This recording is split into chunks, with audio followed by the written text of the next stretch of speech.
মানুষের জীবনের শেষ মুহূর্তের কথা সবচেয়ে গুরুত্বপূর্ণ হয়ে থাকে, সামারি হয়ে থাকে। তিনি সেখানে বলেছেন, তোমরা মেয়েদের ব্যাপারে, নারীদের ব্যাপারে আমার কাছ থেকে ওসিয়ত নিয়ে রাখো, তাদের সাথে সদাচরণ করবার, তাদের অধিকারগুলোকে যথাভাবে দেওয়ার ব্যাপারে তোমরা সদাচরণ করো। নারী অধিকার নিয়ে কথা বলা এটা এখন একটা ফ্যাশনের বিষয়। যে হুজুর নারী অধিকার নিয়ে বেশি কথা বলে সে হুজুর আধুনিক হুজুর।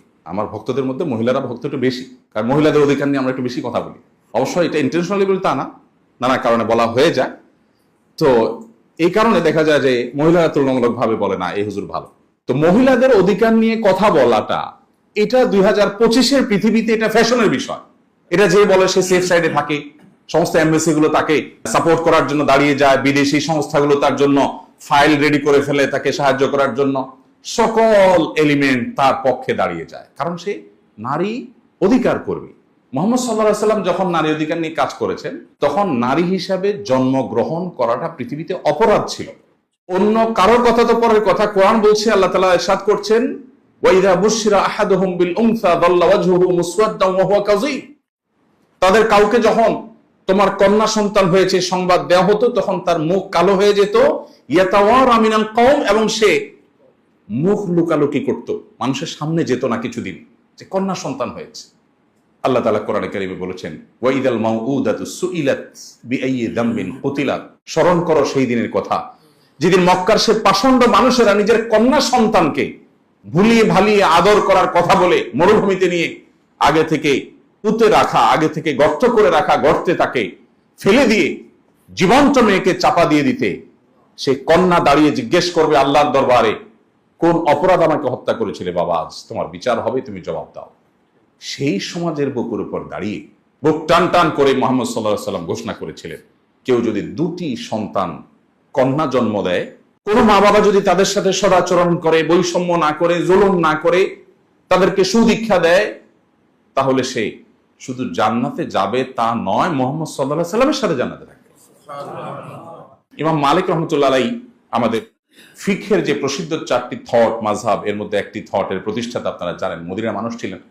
তিনি বলতেন, আল আম্বিয়া ও আবুল বানাত, যার অর্থ হলো নবীগণ কন্যাদের বাবা। বেশিরভাগ নবী রাসূলদেরকে দেখা যায় আল্লাহ তাআলা মেয়ের বাবা করেছেন, ছেলের বাবা তুলনামূলক কম পাওয়া যায়। খোদ মুহাম্মদ সাল্লাল্লাহু আলাইহি ওয়াসাল্লামকে আল্লাহ তাআলা ছেলে দিয়েছেন, কিন্তু ছেলে শৈশবেই নিয়ে গেছেন। 4টি সন্তান তার বড় হয়েছে, বেড়েছে, স্বাভাবিক জীবন পেয়েছে, তাদের 4 জনই কন্যা। এটা কিন্তু সাধারণ বা কাকতালীয় কোনো বিষয় নয়।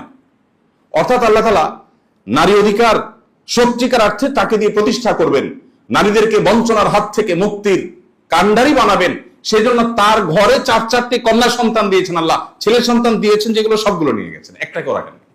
মানে তিনি নিজের কন্যার বাবা হিসাবে গর্বিত মানুষ হয়ে মক্কা এবং মদিনা সহ তখনকার পৃথিবীর মানুষকে সভ্যতা শিখাবেন, কিভাবে মেয়েদেরকে মমতা দিয়ে বড় করতে হয়। তার প্রতি নাজিল হওয়া সূরাগুলোর মধ্যে সর্ববৃহৎ আয়তনের সূরাগুলোর একটি হলো সূরাতুন নিসা, অর্থাৎ নারী সংশ্লিষ্ট সূরা। কিন্তু কোরআনের কোথাও সূরাতুর রিজাল বা পুরুষ সংশ্লিষ্ট সূরা নেই। মুহাম্মদ সাল্লাল্লাহু আলাইহি ওয়াসাল্লাম তার বিদায় হজের ভাষণে মানুষের জীবনের শেষ মুহূর্তের কথা সবচেয়ে গুরুত্বপূর্ণ হয়ে থাকে, সামারি হয়ে থাকে। তিনি সেখানে বলেছেন, ফাস্তাউসু বিন নিসাই খায়রা, তোমরা মেয়েদের ব্যাপারে, নারীদের ব্যাপারে আমার কাছ থেকে ওসিয়ত নিয়ে রাখো, তাদের সাথে সদাচরণ করবার, তাদের অধিকারগুলোকে যথাভাবে দেওয়ার ব্যাপারে তোমরা সদাচরণ করো। প্রিয় ভাইরা, নবী করিম সাল্লাল্লাহু আলাইহি ওয়াসাল্লাম মায়ের জাতিকে মুক্তি দেবার জন্য, তাদের সম্মানকে প্রতিষ্ঠিত করবার জন্য, পাতালের অতল তল থেকে তাদের মর্যাদাকে তুলে আকাশের সুউচ্চ আসনে আসীন করবার জন্য যত পদক্ষেপ নিয়েছেন, শত সহস্র গবেষণা করেও সেগুলো কোনো কুলকানা করা কঠিন হবে। তিনি যখন এই গবেষণা করেছেন তখন কিন্তু নারী অধিকার নিয়ে কথা বলাটা এটা ফ্যাশনের বিষয় হওয়া তো অনেক দূরের কথা, এটা অত্যন্ত চ্যালেঞ্জিং একটা বিষয় ছিল। তিনি সেই কাজটা করেছেন। আজকের আধুনিক পৃথিবীতে অন্য ধর্মাবলম্বী, ভিন্ন ধর্মের মানুষ, সংখ্যালঘু যারা, তাদের প্রতি দায়িত্বশীল হওয়ার দীক্ষা পৃথিবীর প্রত্যেকটা অঞ্চলে মানুষ দেয়, সভ্য পৃথিবীর সবাই দেয়, আমরাও দেই। মুহাম্মদ সাল্লাল্লাহু আলাইহি ওয়াসাল্লাম তার কার্যক্রমগুলো মূল্যায়ন করতে হলে আমাদেরকে কিন্তু 1500 বছর আগে ফিরে যেতে হবে। আমরা 2025-এর পৃথিবীতে যদি তার কার্যক্রমকে মূল্যায়ন করি, এটা সঠিক মূল্যায়ন হবে না। কারণ তিনি যে সময় ছিলেন তখনকার পৃথিবীতে প্রতিপক্ষের মানুষদের প্রতি শ্রদ্ধা দেখানো বা তাদেরকে সহ্য করা, এটা তো মানুষ কল্পনাও করতো না। সেই সমাজের বুকে তিনি রণাঙ্গনেও কোনো ধার্মিক, কোন উপাসনালয় ইবাদতরত উপাসনারত, সে যেই ধর্মের মানুষ হোক, তাকে আঘাত করতে আবু বকর রাদিয়াল্লাহু তাআলা পরিষ্কার ভাবে ফরমান জারি করেছেন অফিসিয়াল, খবরদার এটা করা যাবে না। কোন কৃষি ক্ষেতে, কোন ফসলি জমিনে কোন প্রকার আক্রমণ যেন করা না হয় তিনি নির্দেশ জারি করেছেন। আজকে যেই পৃথিবীকে আমরা সভ্য দাবি করছি, আমরা নিজেদেরকে সভ্য দাবি করছি, সেই পৃথিবীতে বাবার সামনে, মায়ের সামনে ক্ষুধার কষ্টে কাতরাতে কাতরাতে শিশু কঙ্কালসার হয়ে মৃত্যুর জন্য প্রহর গুনছে। কলোসিয়ামের গ্যালারির মতো গোটা পৃথিবী থেকে আমরা চেয়ে চেয়ে দেখছি, এরপর আমরা নিজেদেরকে সভ্য দাবি করছি। মুহাম্মদ সাল্লাল্লাহু আলাইহি সাল্লামের জীবনে এতগুলো যুদ্ধে অংশগ্রহণ করা, এতগুলো যুদ্ধের নেতৃত্ব, এতগুলো অভিযান নেতৃত্ব দেওয়ার ইতিহাসে কোন একটা শিশুর গায়ে একটি ফুলের টোকা লেগেছে, এটা তার কোনো শত্রুও দাবি করার সুযোগ পায়নি।